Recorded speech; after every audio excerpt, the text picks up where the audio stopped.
Rice brand oil मध्ये 2 litre तेलामध्ये मी 3 kilo करंजी, 3 kilo शंकरपाळी, 3 kilo शेव, 3 kilo चकली आणि 2 किलो पापडी हे या तेलामध्ये बनवले.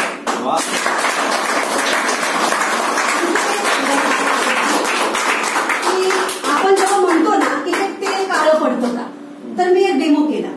करंजी असते ना, आता तुम्हाला माहित आहे का माहिती, पण सगळं माहित असणार आहे. ती करंजी मी काय केली माहितीये का, फोडली थोडीशी आणि ती तेलामध्ये तळली. का माहित आहे की ते तेल काळं पडतं का. आणि करंजी जेव्हा त्या तेलामध्ये फुटली ना, त्यावेळेस ते तेल काळं पडलं नाही. जेवढा तो बाकूर होता तो थोडासा काळा झाला, पण तेल जसं तसं निघालं.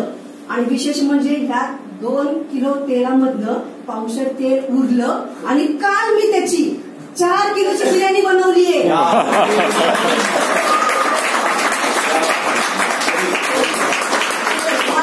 म्हणजे या तेलाबद्दल सांगायला मला एवढा मला हे सांगा, जर समजा हे तेल वापरलं नसतं आणि एवढे सगळे जिन्नस तुम्हाला करायचे असतील तर साधारणतः किती तेल लागलं असतं? एक 7-8 किलो. 8 किलो तेल लागलं असतं. 7-8 किलो तेल लागलं. पण मला ते नाही का एका वेळी वापरता नसतं आलं. का माहित आहे, कारण की ते तेल काळं पडत जातं. मी जर त्याच्यामध्ये 3 किलो करंजी जर तळली असते ना तर ते काळं पडलं असतं. मला ते पुन्हा वापरता आलं नसतं. मला परत दुसरं तेल टाकावं लागलं असतं. बरं, आणि ते काळं पडलेलं जे तेल आहे ते मला पुन्हा वापरता आलं नसतं. जेव्हा भाजी करण्यासाठी किंवा कशासाठी ते मला वापरता आलं नसतं. म्हणून मी या तेलाबद्दल खूप खुश तर आहेच मी खूप, पण याची माहिती सांगायची म्हणजे ना मला फार आनंद होतोय.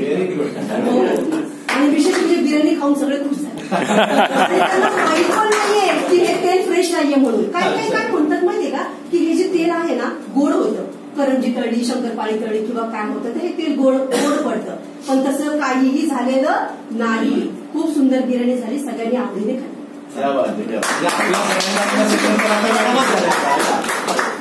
थँक्यू मॅडम साठी जोरदार टाळ्या.